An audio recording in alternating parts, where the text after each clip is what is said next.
Yo, G Love, man, welcome to the show. All right, brother. Good to see Dude, you. we've already been chatting. You're like, just hit record. This is too good. And I'm excited to get into it, dude, because honestly, I think it was my senior year of high school. So we're talking 20 years ago. I had a buddy named Trey Bliss, coolest name on the planet. Trey Bliss was like, have you ever heard of G Love? And I was like, never heard of him. He's like, you'll love him. The next day he came in with a burnt CD, said Philadelphonic on it. And right on. fell in love, man, and have been a big fan of yours for years. Thanks. And so excited to sit down and have this great conversation and, you know, learn a little bit more about who's Garrett, you know what I mean? And learn a little bit more on how you got started. But why don't we take a second, man? Because I think the kind of music you play is super unique. I've always been into, and the reason he brought you up is because I've always been into like blues and jazz and all that kind of sound. But there's not many people doing it the way you're doing it. How did that all start for you? Yeah, I first started out kind of really into like kind of folk music and folk rock, and then kind of discovered the country blues, the Delta blues, and so that was kind of my, you know what I'm saying, and also like was in high school, be like, oh, if there was a party, there'd always be like a jam room, and that's where I'd be, you know, playing Grateful Dead songs or Led Zeppelin, just acoustic rock songs with the crew, and so I was always like really into it, and specifically kind of into acoustic music, and you know, and hip hop also was just generational for me because I kind of came of age in the 80s as hip hop was coming of age, and so, you know, everybody was. I had the unique distinction to be growing up in Center City in Philadelphia, which was, you know, one of the epicenters of the culture. And so from an early age, like through the Lady B Street Beat on Power 99 FM, Yep. I was able to tune in every Friday night, and you could hear like all the underground, really hardcore kind of hip hop, and so that way we got exposed to not only the stuff like the Beastie Boys and Run DMC and LL Cool J, like everybody knew, but also stuff like that was like more underground at the time, like Public Enemy and Boogie Down Productions, and the Philly rappers like Schoolie D and Steady B and Cash Money and Marvelous Marv and all this stuff. So that was just kind of like a cultural thing, and then the music was always separate from the hip hop that I was participating in. Was like I was like a shitty graffiti writer, and you know, I was a terrible break dancer. I was a very good basketball player, but all these elements of kind of urban culture and, you know, Black culture specifically, I was participating in, and you know, so when later as a street musician, I was just on Second and Lombard there in Philadelphia, and my best night ever. I made $60, 2 cigarettes, a joint, and a beer.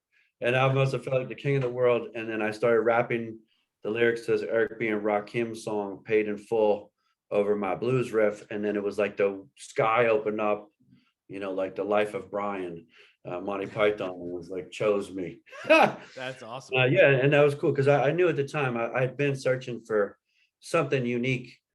And, or I should say that when I would be doing stuff, like I was in my high school, no one knew about Bob Dylan, but I was playing a harmonica on the rack. So, but that was unique. But then when I went to open mic nights, I noticed there's a lot of other people emulating Bob Dylan, of course. Yeah. Well, then I would be like, well, I got to do at the time. different. Right. I just had to do something different. So when I found it, when hip hop kind of collided with my blues, then I knew, then I was like, holy shit.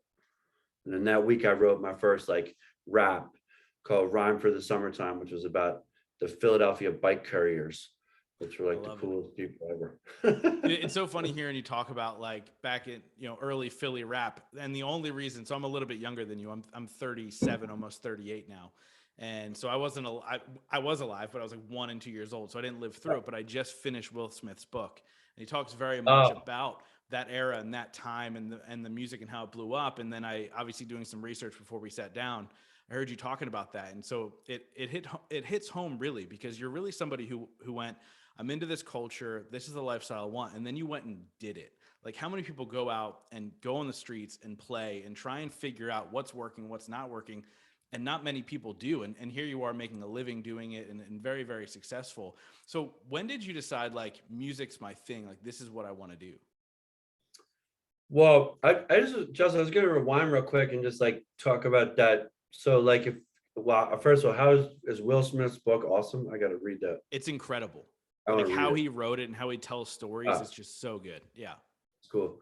Um, well, yeah, just like one step further from that. So like if have you read that book, Malcolm Gladwell, The Outliers? Oh yeah. Great book.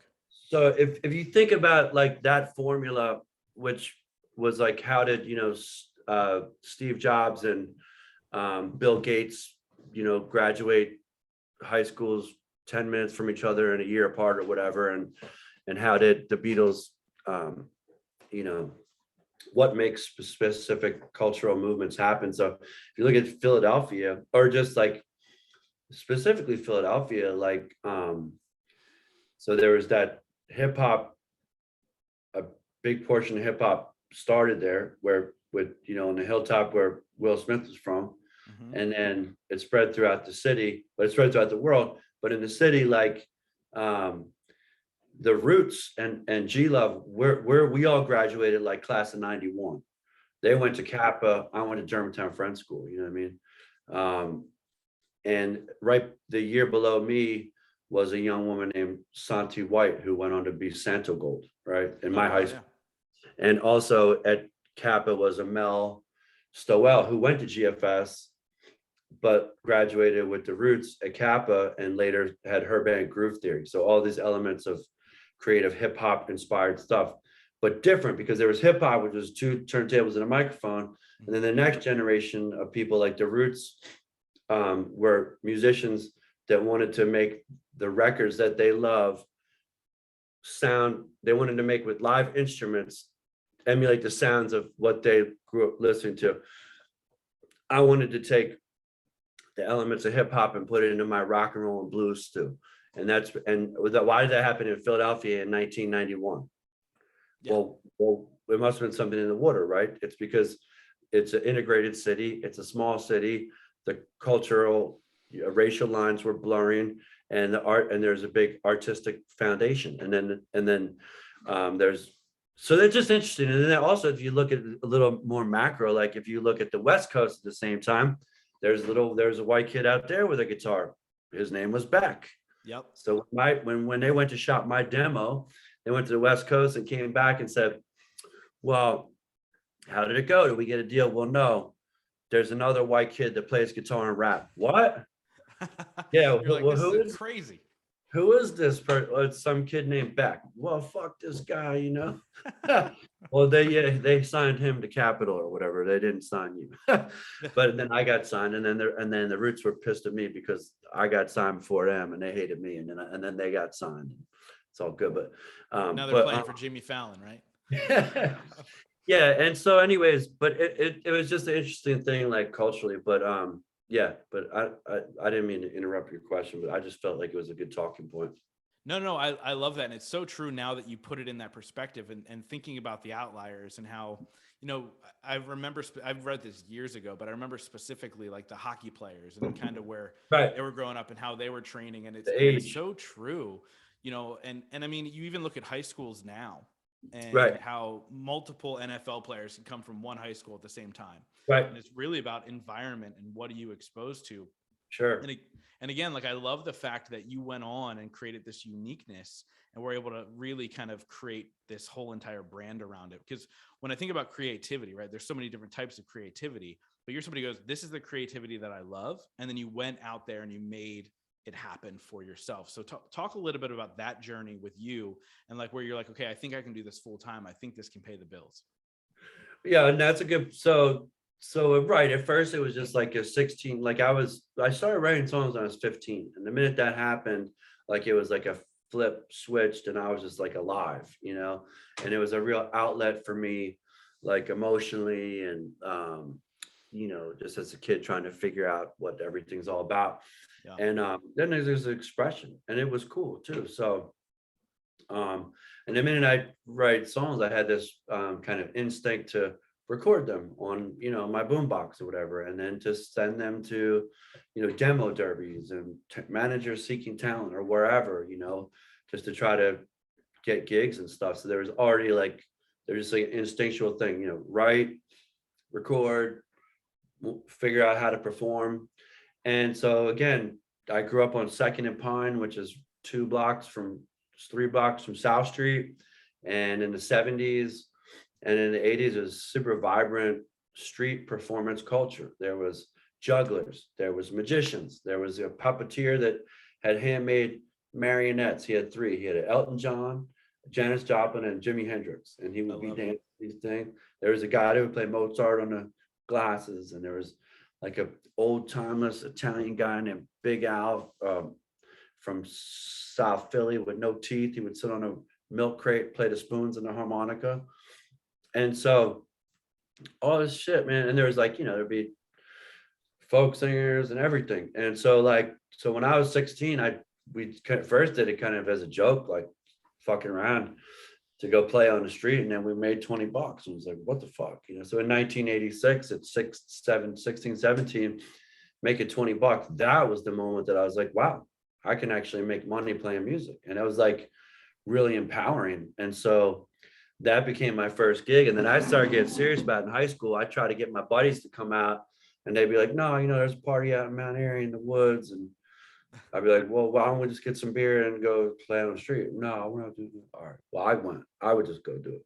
So I got serious about it. I got myself a little like battery powered amp and a microphone, and, and then I moved to Boston to pursue it, because in Boston you could do that legally. Yeah. And in Philly, cops would chase you off sometimes. So that was the catalyst, the street performance for everything, cutting my teeth in my performance, giving me, like, empowering me a gig that no one could tell me I couldn't do. And the courage just to kind of, put yourself out on the streets, to be part of that culture. Because once you're sitting out on South Street for 4 hours a night or 6 hours a night, then all the homeless people and all the hustlers, and the pedestrians just walk by and they're gone, right? But the hustlers and the people that are working the street are there the whole time. So you become friends with all these, just like, I'll never forget this one night, man. Because there was this homeless guy named Olo, and he's an African American guy or Jamaican guy or something, but he was definitely like a crackhead. I'm not saying that. I'm just saying he was. I shouldn't say he's like South Street. I shouldn't say he's a crack. He was an addict. Okay. Well, I don't know, but he was a using, right? So anyhow, but sometimes like I get some of these guys to go score me some weed, and I became friends with these guys. So I live right down the street. So I'll never forget the night I brought this guy Olo home to my house, and I walked him in my parents' house. And I grew up, my parents had money, so we had a nice townhouse in Center City. And walk in the house, and my 16-year-old sister and her best friend are like there alone. And the minute I walk in with this like adult, African American man who's buying me drugs at 17 years old, I'm like, oh yeah, this is not a good idea. My parents, but I mean, there's again, it's like I'm just a teenager figuring it out. But well, yeah, just to be part of their culture. But yeah, that was what led me to. Then it was baby steps, right? Because nowadays, like, if you're a 13-year-old kid from Reading and you're a songwriter, you can actually, through the internet, get kind of easy access to the music industry, right? Anybody can. You can make your YouTube channel, you can have your socials, you can record a record on your laptop, you can access it right away. But back in the day, the music business was MTV, and that was like that was like Star Wars. That was like light years in a galaxy far ahead, you know what I mean? So it was just little baby steps you make, like a street musician, then you get a gig, and then maybe someone see you, but you keep sending demos, but you couldn't send demos to the record label because they need to be, you can't send unsolicited demos to Sony Epic Records. You have to be represented by a music lawyer or a music manager. Who are they? You know what I mean? Like, where do I find those? So it really was like, it was like a mystical, trying to figure it out, but it was baby steps. So but the street performance, that was the thing that was the catalyst. Yeah, man, I like, it was really a grind. And not that it's not a grind now for musicians, but it's a different type of grind, right? To, obviously what are the odds of your song blowing up on TikTok? And then you turn it into, making a living. And there's actually a musician that I really like who blew up on TikTok named Nick D. If you've never heard of him, you should look him up. He's got some good stuff. And also a shout out to Noah Gibney. We were talking about him before I hit record, and then you mentioned, 12-year-old kid in Reading, Pennsylvania. And it's true. Like, if you are able to access the right people, you can make something happen for yourself. I do want to say that South Street sounded way more fun in the 80s than it does now. I'm just saying that really quick. Yeah, no, it was very vibrant, and it was really cool because it really was a melting pot. Like, because you had you had the Black community, like Philadelphia was a lot more like neighborhoody back in the day, because you had Queen Village and South, Bella Vista, these Italian neighborhoods, and then you would go, but then right next to that would be a Black neighborhood. And then you look at Philadelphia from the river, you see the towers, which are like the rich white people projects, and then 20 blocks to the left are the projects, and it's the same fucking three buildings. Yep. And then so I always had a saying, like, you don't want to walk too far in Philadelphia, no matter who you are, in any direction, because you're going to end up in a different neighborhood where, especially back in the day, those lines are a little more concrete. Like, you wouldn't want to go up to 26th and South Street or Pine Street, because that's like the Taney Street gang or whatever. The Irish live up there, and then there's a Polish neighborhood, the Puerto Rican neighborhood, and all these neighborhoods. So it was a lot of cultural diversity. But South Street is where they all came together, and that was where, and there was the gay people, the rich people, the poor people, the Black people, the white people, all these different ethnicities, and the food and the music and everything. And it was like, I was exposed to all those people as a kid, and that's pretty cool. Yeah, that is really cool. So Yeah, obviously you're like, let me get out of Philadelphia, I'm going up to Boston. What did your parents say when you're like, I'm going to pursue this music thing, I'm moving up to Boston? And did you even have a plan other than I'm just going to go play in the streets of Boston? Yeah, like my plan was, so I went to school for a year. I went to Skidmore University, which is in Saratoga Springs, New York. Mm-hmm. And that was like, I had always wanted to like be out of this. I had this kind of romantic thing, like being out of the city finally, and then when I got up to this, just the exact opposite of, Philadelphia, this small, very white, affluent, upstate New York, small school, not a lot of diversity. I was like, no, I can't hack this. So I took, my parents came up to pick me up for spring break, and it's like a 4-hour ride from Philly to Saratoga Springs. So it took like 2 hours to get the courage up to tell them I was dropping out of school or taking a year off. And then my mom cried like the whole way home. But but they were really supportive. So that summer I got an apartment, moved to Boston, and started being a street musician. But my plan was like, so like the two records that really influenced me were Bob Dylan's first record and John Hammond's second record, Country Blues. They've made both their first records when they were 20 years old in 1962. Wow.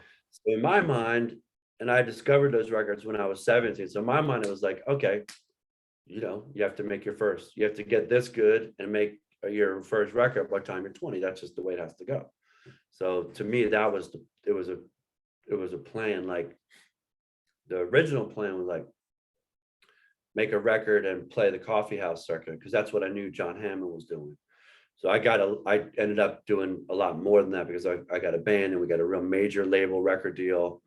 And, that was almost 30 years ago. So, it's been a crazy ride, but that was it. It was like a year. And actually later that year, I had put the band together in the December of 1992, and then we had our first gig in maybe January of 93. And then by October of 93, we signed our deal with Epic Records and had most of the first record done by the time I turned 20.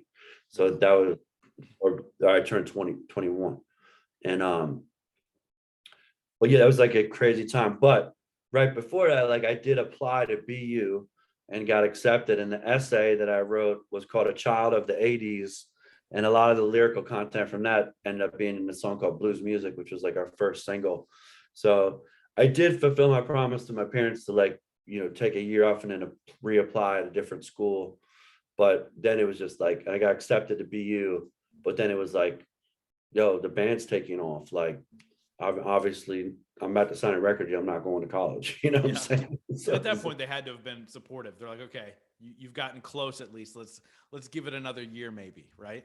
oh no. But then it was like game on. Like we're talking like we got signed to Sony Records and I got, $350,000. And it was like this is and it was like a tremendous, huge thing. Because again, this is back to the point of like what it's like now to trying to find your way in the music business and what it's like then. Like then, if you were able to get your foot in the door and like get, do that and get signed, that was like, welcome to the party. You know what I'm saying? Like you just won like a lottery ticket. It's and because it's a small party and not everybody's getting signed. So like now a million kids can make a record and put it out, but then you can only make a record pretty much if you're getting signed. So there wasn't as much noise. So people were going to hear your shit. Yeah. You know what I'm saying? And that makes total sense. A buddy of mine was signed to Warner Brother Records in 2009, and it wasn't like that then. I mean, he got paid pennies. I remember being like, dude, I'm making like 3 times the amount you are, and you're, busting your butt. And then obviously it didn't. They ended up having like one top 40 hit, and they faded away. And that was it. They were a boy band. It's really funny. And again, they popped and then disappeared real quick. But again, like I that's what I knew the music industry as. It's like, okay, well, you signed, that doesn't mean anything. Then you got to build it up. But back then, obviously, it's a different world. You talk about, okay, hey, I signed this record deal at such a young age because I mean, just turning 20, and you make it. And I mean, in the early 90s, $350,000 is life changing. And really opens you up to a whole new world. What inspired you to continue to push forward? Because you're like 20 plus years later, you're still doing all this stuff. What is it that keeps you going? Who inspires you now? Well, yeah, I mean, it's always been about the music and the creative process and making records and writing songs and getting to do live performances. And it's, it's the love of my life. So that's always been the music that's propelled the whole thing. And the connection, when we think about like what's our mission every night on stage, well, it's to inspire people and make people happy, you know what I mean? And how do we do that? We do that with our music and our songs and our energy and the passion. And then there's the other side of it, like, now that you become like an adult and I have 4 kids and, a mortgage and like other people that are living and working to survive. I mean, there's also that aspect of it too, which is that you're trying to just, you've essentially joined the workforce and this is your career. So why would you just like you or anybody else that has a job or a career path, you're trying to excel in that and, push it forward and advance and, do well financially and be happy. And that's kind of what it's all about. Right. Yeah. You talk about being a father of 4. What's it like being a touring musician? Because you're on the road a lot. Obviously, COVID, the last couple of years you haven't been, but now you're back and you're back on the road a lot. What's it like balancing being a dad and being on the road all the time? Because I play bonus dad every day. So not my kids, but helping raise kids. So it's a wild ride, man. It's a wild ride. So you're a stepfather? Yeah. Oh, cool. That's well, man, props to you, brother. Thank you. Because I know that my son's stepfather played and continues to play. He's 20 now, but he put a lot of energy into my son, and we're great friends, and I'm thankful for him. But yeah, COVID was like a reassessment of like, like just being away from the kids. And yeah, so man, it's really just being home now for the last couple of years. And actually, like my my little Garrett will be 2 February 13th. So he was born right before the pandemic. So basically, he was born, I was home. Yeah. I was home for a week or 10 days, and then I was back on the road. But then I was home 2 weeks later and didn't leave for 2 years. Wow. So I've been with him every day of his life, other than like, the second week he was alive, I was not there. You know what I mean? Whereas Aiden, my 20-year-old, like, was going a lot of his life. And Lewis, the 5-year-old, I was going a lot of his life the first couple of years. And now we had our third son, June, who was born June 19th during the pandemic. Of course, I've been with him every day. Of course, I was playing a gig that night he was born in Vermont. I was playing a pop-up at a diner in the parking lot. And Kelsey said, "We're going into labor." And so, yeah, so I had to drive home after the gig that night from to Boston. But I was there somehow, even with my schedule, I've been there for all 4 births of my boys. And so long story short, that's the toughest point, just to be away from the family. And now I'm just reassessing my life now and thinking about, well, I'm on this, if you look at our schedule this year, where people are like, holy shit, like, wow, like we're on the road. So my family will be with me all summer tour, because I'm doing a solo acoustic tour opening for OAR and Dispatch, but that's 60 days. And right now we're on basically a 3-month tour, and be away from home a lot. And it's not easy on my wife, and it's not easy on the kids, and it's not easy on me. So, and I'm also like getting older now. So we're just trying to assess what next year's going to look like. Cause whether it might be more like I do weekend stuff. I don't know. Like it ultimately, like, it comes down to the same thing, right? You're trying to advance your career, or at least keep it going, and also, financially support yourself and your family, just like anybody else. So we're just trying to figure out, and like anybody else, I'm also trying to think about, and not taking away anything in love of what I do, but I'm trying to figure out how can we work less and make enough money and spend more time with family. I mean, I think that's kind of everybody's goal, right? So 100%, that's man. my goal. 100%. And there's a couple of things I want to ask just based off of what you just said. So the first thing is, obviously, touring a lot, growing up in Philly, playing on South Street. Tomorrow night you're playing at the TLA. Is that one of the wildest things ever when you get back to Philly and you play there? Is that one of your favorite spots to play? What's that like? It's just funny because, I've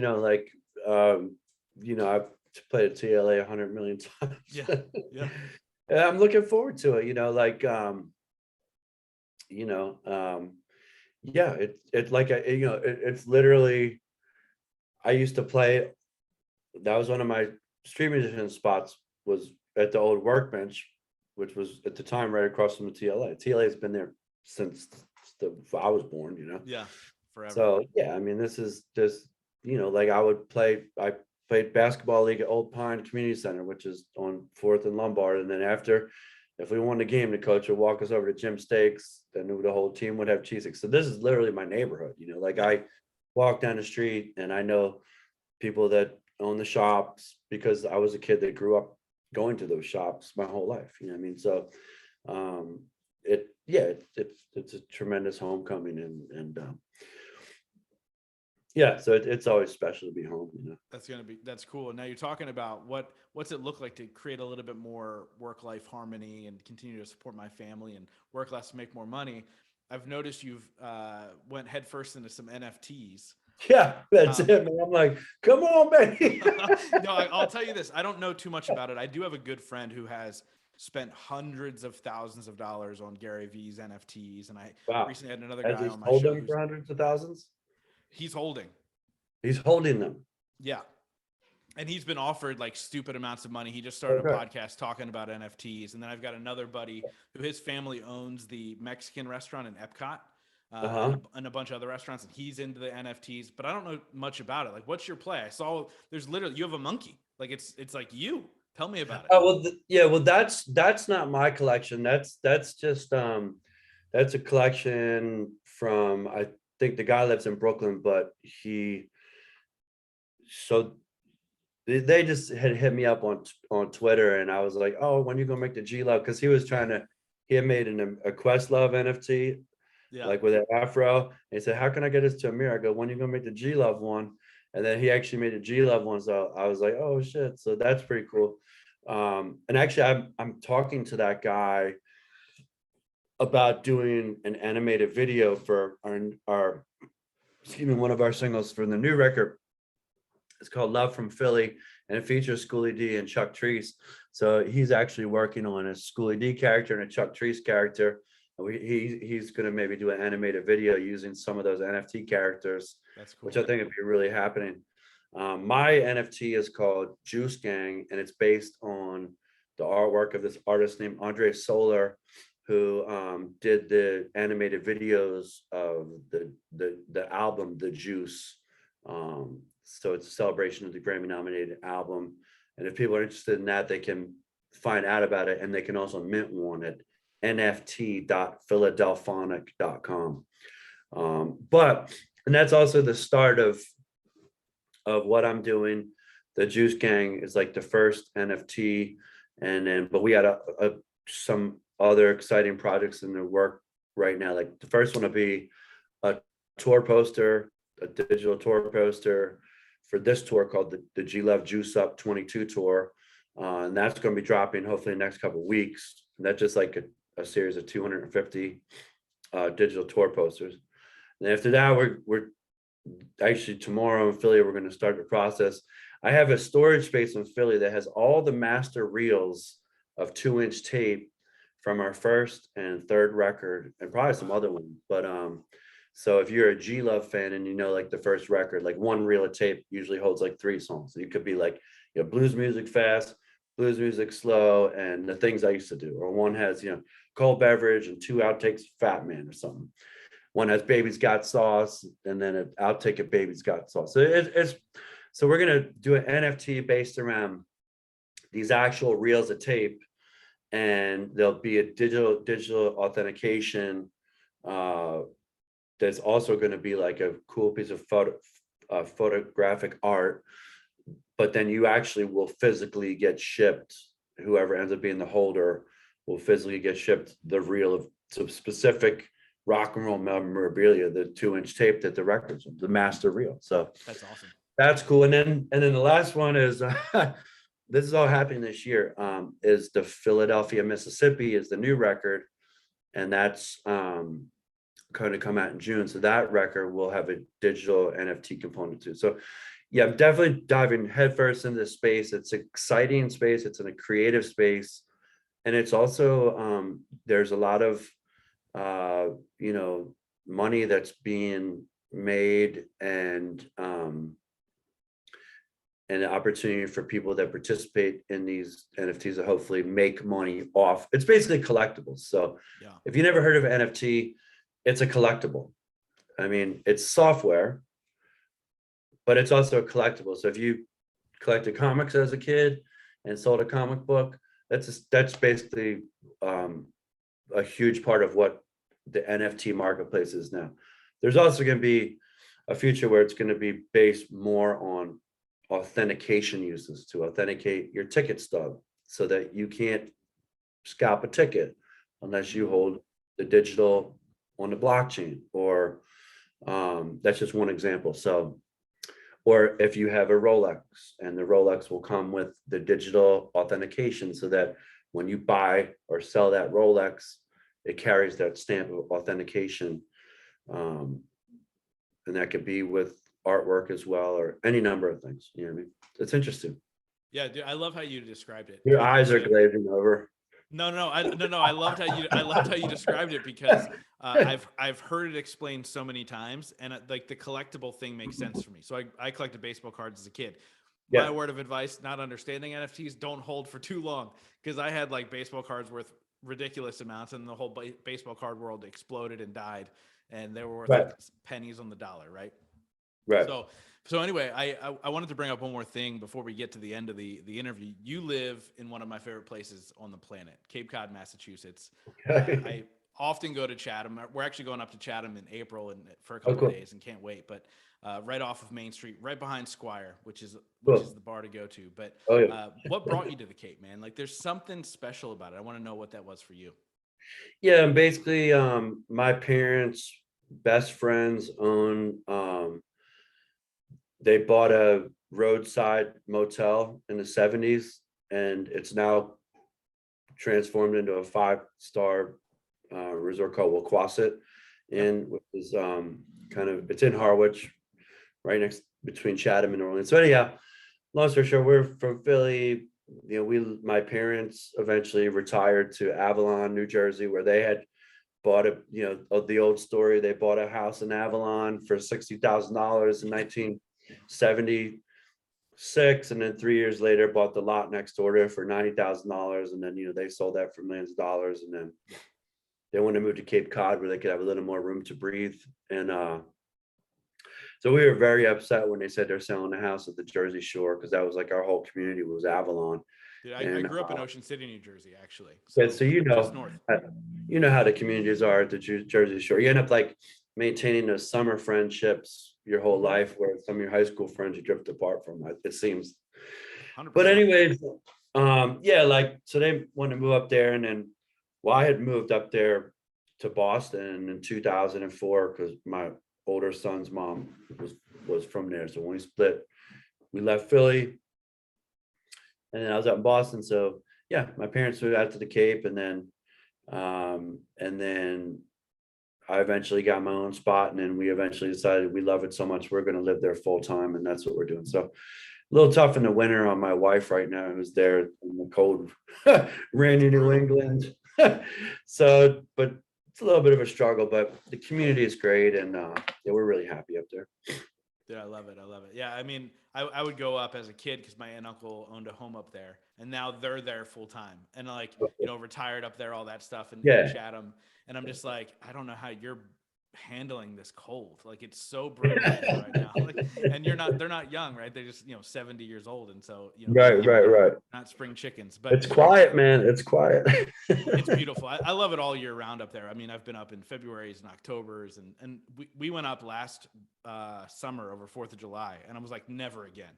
Way Right. too many people. Okay. Man. Like it was crazy. Oh, right. Yeah. It's insane. Yeah. Yeah, it was wild. But anyway, I want to ask you a question that I ask every single person that comes on the show. I've had the pleasure of interviewing some of the coolest people in the world, like Bert Kreischer and, Ed Milet, and really, really cool people. And so my question for you is, number one, what's your definition of success? And the second part is, what are 3 things you do every single day to ensure that success for yourself? Ooh, I think the definition of success is to really just kind of to maintain your health, and to get to do what you love, and to be happy, in your life, to be able to provide, for your family and yourself, and yeah, I guess just to get to do what you love, and whatever that is, what I mean? So that would be my definition of success. And so what are the 3 things I do every day to try to, well, again, like, I did, especially because, like, the older you get, the more you realize that, like, your health is really everything, because, even if you get a cold and can't really operate too well for a couple of days as an adult, that really kind of sets you back, Yep. you really, so trying to get exercise, and, put in work on whatever I'm working on, whether and everything and anything I'm working on, whether that's in the digital space, and with my guitar and singing, keep progressing, like studying vocal training, taking voice lessons before the shows, and working my band, and then family, maintaining a solid relationship with the people that are most important to me, my wife and my kids, and my parents, and So I think that those are three things: your health, your family, and your work, and making sure that you water those flowers every day. Yeah, man, for sure. So I wrap up every single interview with the same question, but before we get there, how do people get a hold of you? Give us that NFT website again. Give us all the good stuff. Sure. The NFT website for Juice Gang is nft.philadelphonic.com. nft.philadelphonic.com. On Instagram, I'm at Philly G Love. If you're on Discord, you can join the Juice Gang Discord, which is Juice Gang. And that's kind of be the heart of all the if you're a G Love fan, you should go on there, because I'm always just hooking people up with free tickets and stuff. And Twitter is at G Love, and Special Sauce on Facebook. Our homepage is philadelphonic.com, and that's where you can get tickets to shows and to our VIP pre-show events. And that's it. Love it, man. Love it. Like I said, I wrap up every single interview with the same question, and that is, in your life, what has been your biggest moment of growth? Wow. Well, that's I try to. I think being a father, being a father is definitely did that for me when I was, when Aiden was born in 2001. I guess I was like around 30 then. And then just the whole journey of fatherhood, and the amount of focus that it gave me and continues to give me, just the notion of having these little people that you can teach and give and show love to, and gives you a great purpose in your life, to be the best person that you could be, to be responsible, and to have that, just that responsibility brings focus, and that just helped everything for me. The music, just the hustle, the focus, it all kind of, I think when you're a younger person, before you, at least my experience, you spend a lot of time wondering, who am I? Where do I fit in? And what's this world all about, and everything. And when you have kids, or have, that responsibility to take care of somebody, then you realize, well, it's really about, that's what it's all about, taking care of these kids and showing them, what hopefully you got your parents, we're able to show you. So that's it. Yeah. Fatherhood. Love it, man. Love it. Yeah. And it's so true. I also feel like when you are finally in charge of some kids, you go, where do you fit in the world? What's Right. going on? It's the same thought process for them, which is wild. But dude, Right. thank you so much for coming on and sharing your time and your wisdom, and your special sauce with my audience. Phenomenal. Thank you. Thanks, Justin. Appreciate it. And much love to everybody out there.